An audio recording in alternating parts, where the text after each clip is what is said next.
میری ماں روزانہ ہی نہ جانے رات کے 12 بجے اٹھ کر کہاں جاتی تھی۔ میں اکثر ہی آدھی رات کو اٹھتی تو اپنی ماں کو غائب پاتی۔ کیونکہ میں گھر میں سب سے بڑی تھی اس لیے مجھے بہت تجسس ہوتا تھا۔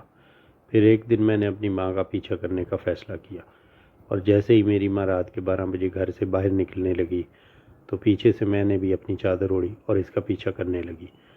وہ ہمارے علاقے کی مختلف گلیوں میں سے ہوتی ہوئی نہ جانے کہاں جا رہی تھی۔ میں بھی دبے قدموں اس کے پیچھے پیچھے سائے کی طرح چل رہی تھی۔ پھر میرے دیکھتے ہی دیکھتے وہ گڑاپ کر کے ایک ٹوٹے ہوئے مکان میں داخل ہو گئی۔ میں حیران تھی کہ بھلا میری ماں اس خالی گھر میں کیا لینے آئی تھی۔ پھر میں بھی تھوڑی دیر کے بعد اس مکان میں داخل ہوئی۔ مکان انتہائی بوسیدہ اور پرانا تھا۔ کسی کمرے کی تو چھت بھی گری ہوئی تھی، لیکن 6 کمرے ایک ترتیب سے بنائے گئے تھے۔ مکان کی حالت انتہائی خوفناک ہو رہی تھی۔ کوئی بھی انسان بھلے کتنے ہی بڑے دل کا ہوتا، وہ اس مکان میں رات کے 12 بجے کے بعد تو ہرگز نہ جا سکتا تھا۔ میں نے اپنی ماں کی تلاش میں ادھر ادھر نظریں دوڑائیں، سارے ہی کمروں میں جھانک جھانک کر دیکھا۔ حالانکہ خوف سے میری بری حالت تھی، لیکن پھر بھی میرا تجسس مجھے سکون نہیں لینے دے رہا تھا۔ لیکن مجھے اپنی ماں کہیں نہ ملی۔ میں حیران تھی کہ وہ اندر داخل ہو کر کیسے غائب ہو گئی تھی۔ تھوڑی دیر تک میں انتظار کرتی رہی، پھر مایوسی سے گھر کی طرف جا رہی تھی۔ میرا نام دیبا ہے۔ میرا تعلق ایک انتہائی غریب گھرانے سے تھا۔ 5 بہن بھائیوں کے ساتھ ہم ایک چھوٹے سے مکان میں رہتے تھے، جس کا صرف ایک ہی کمرہ تھا۔ یہ گھر بھی ہمیں ابا کے سیٹ کی وجہ سے ملا تھا۔ ابا ایک بہت بڑے بنگلے میں مالی کا کام کرتے تھے، اور اچانک ہی وہاں پر پودوں میں کام کرتے ہوئے ان کو کسی زہریلے سانپ نے کاٹ لیا تھا، جو بے ہوش ہو کر وہاں پتہ نہیں کتنی دیر تک پڑے رہے۔ کافی دیر بعد اس بنگلے کے چوکیدار کی نظر ابا پر پڑی، لیکن تب تک کافی دیر ہو چکی تھی۔ سانپ کا زہر ابا کے پورے جسم میں پھیل گیا تھا۔ ڈاکٹروں کے پاس جانا بھی بے سود ثابت ہوا۔ تھوڑی دیر کے بعد ابا مر گیا تھا۔ میری ماں تو بھری جوانی میں بیوہ ہو گئی تھی۔ 5 چھوٹے چھوٹے بچوں کا ساتھ تھا۔ اپنے سر میں خاک ڈالتی بین کرنے لگی۔ پہلے ہم کرائے کے گھر میں رہتے تھے، لیکن جب اس سیٹ نے دیکھا کہ اسی کے گھر میں میرے ابا کی موت ہوئی ہے، تو اس نے ہم پر ترس کھاتے ہوئے یہ چھوٹا سا گھر ہمیں خرید کر دے دیا تھا۔ اس مہنگائی کے دور میں ایک بیوہ عورت کا 5 بچوں کے ساتھ جینا کسی دشوار زندگی سے کم نہ تھا، لیکن یہ شکر تھا کہ اس سیٹ نے اتنی مہربانی کی کہ ہمیں یہ گھر خرید کر دے دیا تھا۔ اب ہم روکھی سوکھی کھا کر اسی گھر میں گزارا کر لیا کرتے تھے، ورنہ اگر ہم کرائے کے گھر میں رہ رہے ہوتے تو شاید سڑکوں پر سوتے۔ جب ابا فوت ہوئے تو میں فقط 8 سال کی تھی، لیکن اب 10 سال ہو گئے تھے، اسی لیے اب میں 18 سال کی ہو چکی تھی، جبکہ چھوٹے بہن بھائی بھی بڑے ہو رہے تھے۔ ہماری اماں کالونی میں بنے ہوئے بڑے بڑے بنگلوں میں کام کیا کرتی تھی۔ وہ ایک گھر میں کام نہیں کرتی تھی، بلکہ کسی گھر میں جھاڑو پونچھا کرتی تو کسی گھر کا کھانا بناتی، کسی کے کپڑے دھو دیا کرتی تھی۔ وہیں پر رہنے والی بیگم اماں کو اکثر اپنی اترن کے کپڑے تھما دیتی تھی۔ پھر وہ ہم بہن بھائیوں کے کام آ جاتے تھے۔ کبھی کوئی بنگلے کی بیگم اماں کو بچا ہوا کھانا دے دیا کرتی۔ یوں ہمارے گھر کا گزارا چل ہی رہا تھا۔ ویسے بھی کہتے ہیں کہ اگر اللہ نے پیدا کیا ہے تو اس نے کھانے پینے کا بھی انتظام ضرور کیا ہوگا۔ اب میں بڑی اور سمجھدار ہو چکی تھی۔ اماں کو یوں محنت و مشقت کرتے دیکھتی تو دل میں بہت دکھتی تھی۔ میں اکثر اماں سے ضد کرتی کہ میں بھی تمہارے ساتھ جا کر تمہارے کام میں ہاتھ بٹاؤں گی، لیکن وہ منع کرتی، کہتی کہ تم گھر پر ہی چھوٹے بہن بھائیوں کو سنبھالا کرو۔ میں اگرچہ غریب گھرانے سے تھی، لیکن اللہ نے خوبصورتی مجھے دی تھی۔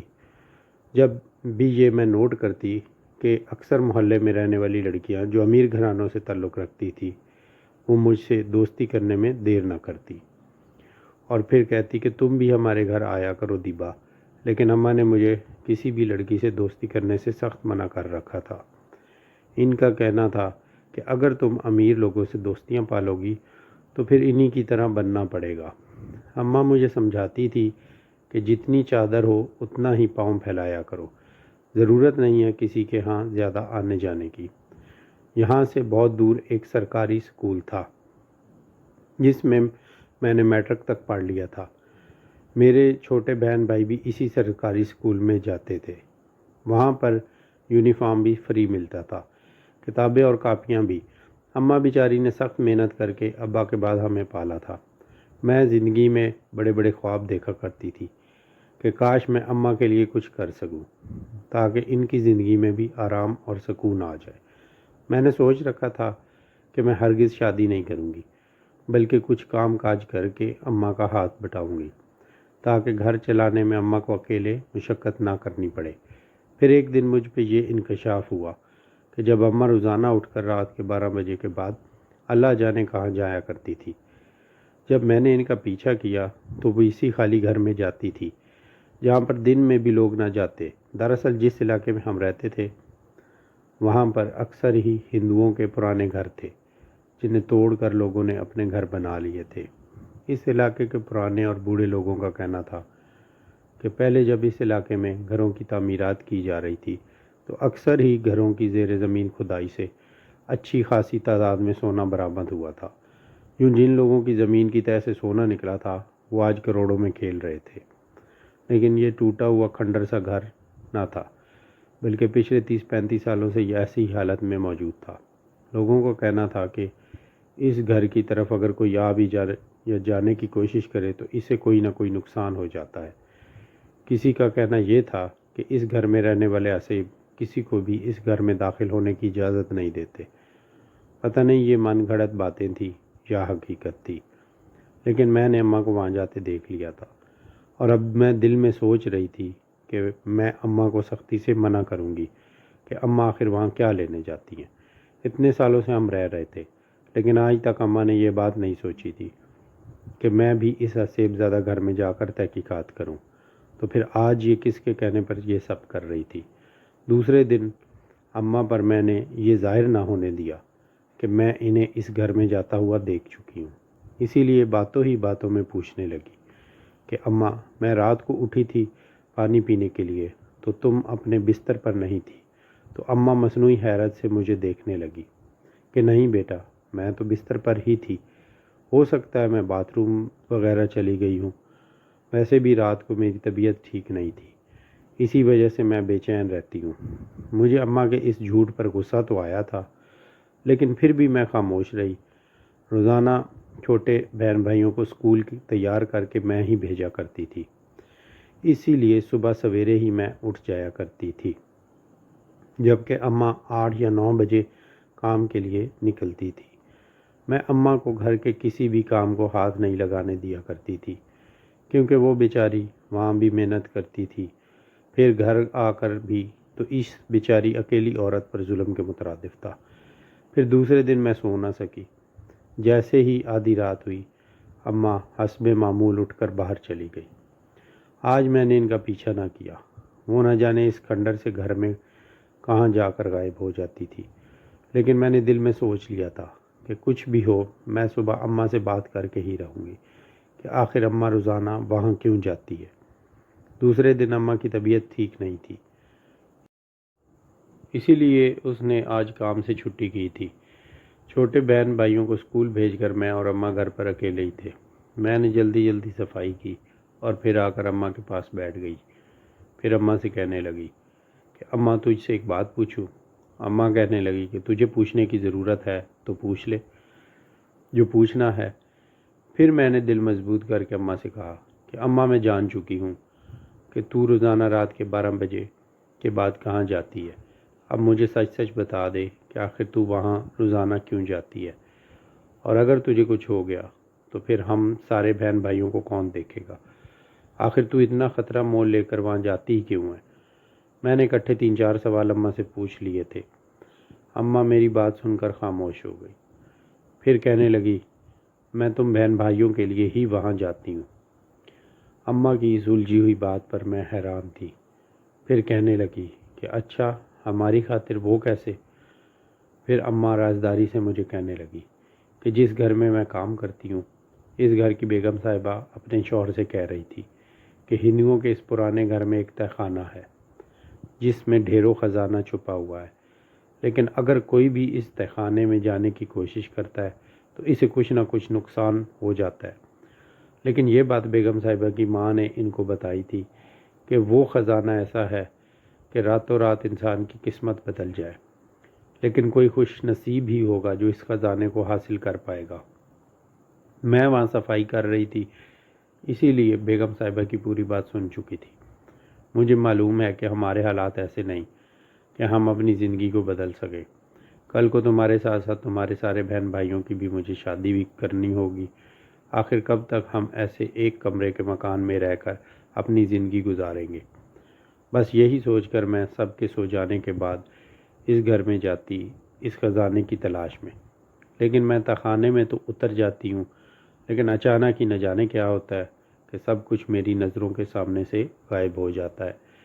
یوں میں خالی ہاتھ واپس لوٹ آتی ہوں۔ اتنے دن ہو گئے ہیں مجھے کوشش کرتے ہوئے، لیکن آج تک میں اپنی کوشش میں کامیاب نہیں ہو سکی۔ اماں کی یہ باتیں سن کر مجھے حیرت ہو رہی تھی۔ پھر میں کہنے لگی کہ اماں تم اتنی بڑی عمر کی ہو کر ایسی باتیں کر رہی ہو، مجھے تو یہ سب جھوٹ لگ رہا ہے۔ اماں کہنے لگی کہ یہ جھوٹ نہیں ہے، یہ بات تو مجھے بہت پہلے سے پتہ تھی، لیکن آج تک میں نے اس کی کھوج نہیں کی تھی۔ اب جب اپنے بچوں کی زندگی بدلنے کا خیال آیا تو میں اس خزانے کی تحقیق میں لگ گئی۔ جس طرح اتنے لوگوں کی زندگی بدلی ہے، ہو سکتا ہے کہ ہماری زندگی بھی بدل جائے۔ اماں کے چہرے سے صاف ظاہر تھا کہ وہ جو کچھ کہہ رہی ہے سچ کہہ رہی ہے۔ پھر میں نے ایک حتمی فیصلہ کیا۔ میں نے اماں کو کہا کہ اماں اب تم نہیں جاؤ گی اس گھر میں، بلکہ اس خزانے کو میں حاصل کروں گی۔ اماں میری بات سن کر حیرت سے آنکھیں پھاڑے مجھے دیکھنے لگی، کہنے لگی میں تجھے وہاں ہرگز نہیں جانے دوں گی۔ مجھ بوڑھی جان کو اگر کچھ نقصان ہو بھی گیا تو مجھے پرواہ نہیں، لیکن تو جوان ہے، ابھی مجھے تیری شادی کرنی ہے، اس لیے میں تجھے ہرگز یہ خطرہ نہیں مول لینے دوں گی۔ پر میں نے اماں کی بات نہ مانی اور دل میں ٹھان لی کہ میں اس خزانے کو حاصل کر کے رہوں گی۔ کیا ہوا اگر مجھے کچھ ہو بھی گیا؟ تو یہ تو ہمیں بھی پتہ تھا کہ اس علاقے میں کتنے ہی لوگ تھے جن کی زمینوں سے خزانے نکلے تھے۔ ہو سکتا ہے کہ اس کھنڈر گھر میں رہنے والے کوئی جنات ہوں جو اپنے خزانے کی حفاظت میں موجود ہوں۔ میں نے یہ ساری باتیں سوچ رہی تھی، لیکن میں نے اپنے دل میں پکا فیصلہ کر لیا تھا کہ میں وہاں ضرور جاؤں گی۔ دوسری رات کو اماں جیسے ہی باہر جانے لگی، میں نے اماں کو آواز دے کر روک لیا۔ اماں پیچھے مڑی اور حیرت سے مجھے کہنے لگی کہ میں نے تجھے منع کیا تھا، پھر بھی تو باز نہیں آئی۔ اماں جو چادر اوڑھ کر کھڑی تھی، میں نے ان سے چادر لے لی اور میں ان سے کہنے لگی کہ اماں اب تو گھر پہ رہے گی اور میں وہاں جاؤں گی۔ تو فکر نہ کر، مجھے اپنی کامیابی کا یقین ہے، دیکھنا میں اس خزانے کو لے کر ہی واپس آؤں گی۔ اماں میرے فیصلے کو سن کر شدید پریشان نظر آ رہی تھی، لیکن میں نے انہیں گھر پر روکا اور خود باہر آ گئی۔ سنسان گلیوں میں چلتے ہوئے مجھے ذرا بھی ڈر نہیں لگ رہا تھا، کیونکہ بس میرے دل میں یہ خواہش تھی کہ کچھ بھی ہو میں اس خزانے کو حاصل کر کے رہوں گی، اماں کے سارے سپنوں کو پورا کروں گی۔ اگر کوئی انسان بھی ہم ماں بیٹی کی یہ باتیں سن لیتا تو شاید ہمیں پاگل سمجھتا۔ اب میں اس 6 کمرے والے کھنڈر سے مکان میں داخل ہو گئی تھی۔ سارے ہی کمرے عجیب سی طرز کے بنے ہوئے تھے، جیسے پرانے وقتوں کے بادشاہ بنایا کرتے تھے۔ ایک بڑا سا براؤنڈا تھا، پورا ہی گھر ٹوٹ پھوٹ کا شکار تھا۔ میں ان کمروں میں جھانک کر نہیں دیکھ سکتی تھی، کیونکہ پتہ نہیں کیوں مجھے اس گھر میں آ کر عجیب سا خوف محسوس ہو رہا تھا۔ پھر میں نے اس مکان میں بنے ہوئے تہخانے کو ڈھونڈ لیا۔ تبھی میں نے دیکھا کہ اوپر جاتی سیڑھیوں کے نیچے ایک چھوٹا سا دروازہ بنا ہوا تھا، جو نیچے کی طرف کھلنے کو تھا، جیسے کہ عام طور پر ٹینک وغیرہ کا دروازہ ہوتا ہے۔ دروازہ کھولا تو چونک گئی، کیونکہ نیچے سیڑھیاں جا رہی تھیں۔ اس کا مطلب تھا کہ یہی تہخانہ تھا۔ اب میں نے اپنے دل کو مضبوط کیا اور اپنی چادر سنبھال کر دھیرے دھیرے سیڑھیاں اترنے لگی۔ نیچے گپ اندھیرا تھا۔ یہاں آ کر میں پشیمان ہو گئی، کیونکہ اگر میں ٹارچ ساتھ لے آتی تو مجھے اتنی پریشانی نہ ہوتی۔ اب میں اندھیرے میں ہاتھ پاؤں مار مار کر ادھر ادھر دیکھ رہی تھی کہ اچانک ہی نیچے تہخانے سے دروازہ زور سے بجنے کی آواز آئی، جیسے کسی نے کھول کر بند کیا ہو۔ میں اچھل ہی پڑی۔ بہادر بن کر یہاں تک آ تو گئی تھی، لیکن اب میرے اوسان خطا ہو رہے تھے۔ اندھیرا اتنا تھا کہ مجھے اوپر جاتی ہوئی سیڑھیاں تک نظر نہیں آ رہی تھی۔ اچانک ہی ایک روشنی سی چمکی اور مجھے ایسے لگا جیسے نیچے 2-3 کمرے بنے ہوئے ہوں۔ پھر چھت پر تیز روشنی چمکی اور اچانک ہی وہاں پر لگا ہوئے بلب روشن ہو گیا۔ میں پوری روشنی میں نہا گئی تھی اور حیرت سے گنگ رہ گئی۔ جب میں نے دیکھا تو ایک ایک کر کے تہخانے میں بنے ہوئے 3 کمروں کی لائٹ جل گئی تھی۔ مجھے تہخانے کا منظر صاف نظر آ رہا تھا۔ جا بجا جالے لگے ہوئے تھے، کاٹ کباڑی بھر رکھا تھا جیسے کسی نے پرانا سامان اس میں پھینک دیا ہو، پھر کبھی نکال کر نہ دیکھا ہو۔ میں خوف سے گھگیا گئی تھی اور کانپنے لگی تھی۔ میری ٹانگیں اس قدر کانپ رہی تھی کہ میں سیڑھیوں کی طرف بھی جا نہیں سکتی تھی، کیونکہ اب میں یہاں سے بھاگنا چاہتی تھی۔ اچانک ہی سفید دھواں سا ابھرا، میری آنکھوں کے سامنے سارا منظر دھندلا ہو گیا۔ اب میں اس دھوئیں میں کھڑی چاروں طرف دیکھ رہی تھی کہ کہیں کوئی مجھے راستہ نظر آئے کہ میں یہاں سے بھاگ جاؤں۔ پھر وہ دھواں میرے منہ میں اور ناک میں گھسنے لگا۔ مجھے کھانسی ہو گئی۔ میں کھانس کھانس کر نیچے بیٹھ گئی، اس سے پہلے کہ میں نیچے گر کر بے ہوش ہو جاتی۔ اچانک ہی اس دھوئیں سے ایک سفید ہاتھ ابھرا اور اس نے مجھے پکڑ کر اپنی طرف کھینچ لیا۔ میں ایک دم اس کے سینے سے جا ٹکرائی اور پھر خوف کے مارے بت بن گئی۔ وہ کوئی بہت خوبصورت شہزادے کی مانند نظر آنے والا نوجوان تھا۔ اس نے سفید کپڑے پہن رکھے تھے اور کاندھے پر ایک چادر بھی لی ہوئی تھی۔ وہ اپنی کالی آنکھوں سے مجھے بڑے غور سے دیکھ رہا تھا۔ پھر کہنے لگا کہ آخر تم بھی اس خزانے کی تلاش میں ہو، باقی انسانوں کی طرح لالچی ہو کر یہاں تک آ گئی۔ تم تو نہایت خوبصورت لڑکی نظر آتی ہو۔ اب تم مجھے اتنی پسند آ گئی ہو کہ میں تمہیں اس تہخانے سے باہر ہی نہیں جانے دوں گا۔ میں اس کی بات سن کر زرد پڑ گئی۔ پھر اسے کہنے لگی کہ مجھ سے بہت بڑی غلطی ہو گئی جو میں یہاں آ گئی۔ خدا کے لیے مجھے باہر جانے دو، میں اپنی اماں کے پاس جانا چاہتی ہوں۔ ٹھیک ہے، تم اپنے گھر جا سکتی ہو، لیکن اس کے لیے میری ایک شرط ہے۔ وہ نوجوان مجھ سے کہنے لگا۔ میں نے اس کی بات سن کر اس سے کہا، میں آپ کی ہر شرط ماننے کو تیار ہوں، لیکن ابھی مجھے گھر جانے دو۔ اس تہخانے میں جو بھی خزانہ دفن ہے، اسے صرف وہی انسان حاصل کر سکتا ہے جو ہم جن زادوں کی مدد کر سکے۔ ہم پچھلے 35 سالوں سے اس مصیبت میں گرفتار ہیں اور اس خزانے کی وجہ سے ہم اس گھر سے باہر بھی نہیں جا سکتے۔ اس کی بات سن کر میں بے تحاشا خوفزدہ ہو گئی تھی، کیونکہ مجھے معلوم ہو گیا تھا کہ میرے سامنے کوئی انسان نہیں بلکہ ایک جن زادہ کھڑا تھا۔ پھر میں اس جن زادہ سے کہنے لگی کہ کیسی مدد اور کیسی مصیبت۔ وہ کہنے لگا کہ یہ ایک بہت لمبی کہانی ہے، ابھی میں تمہیں جانے دے رہا ہوں، لیکن اس وعدے پر تمہیں چھوڑ رہا ہوں کہ تمہیں کل دوبارہ ہمارے پاس آنا ہوگا۔ اس کی بات سن کر میری جان میں جان آئی تھی، ورنہ میں تو سمجھ رہی تھی کہ یہ ہمیشہ کے لیے مجھے اس تہخانے میں قید کر دیں گے، کہ پھر اس روشنی کی مدد سے ہی تہخانے کی سیڑھیاں چڑھتے ہوئے اوپر آ گئی تھی۔ 3 بج گئے تھے۔ اب میں گھر کی طرف جا رہی تھی۔ گھر پہنچی تو میری حالت بری ہو رہی تھی۔ اماں میرے انتظار میں جاگ رہی تھی۔ پھر میری شکل دیکھ کر کہنے لگی کہ تجھے کیا ہوا؟ تجھے کچھ پتہ چلا خزانے کے بارے میں؟ میں اماں سے کہنے لگی کہ خزانے کا تو کچھ پتہ نہیں چلا، لیکن یہ ضرور پتہ چل گیا کہ اس ویران گھر میں واقعی آسیب ہے۔ اماں میری بات سن کر حیرت زدہ ہو گئی۔ پھر کہنے لگی کہ کیا تجھے کوئی جنات وغیرہ نظر آئے ہیں؟ میں نے کہا کہ ہاں اماں، ایک جن زادہ میرے سامنے آ گیا تھا۔ اس نے مجھے اس وعدے پر اس تہخانے سے باہر آنے دیا ہے کہ میں کل واپس آ کر اس کی کہانی سنوں گی۔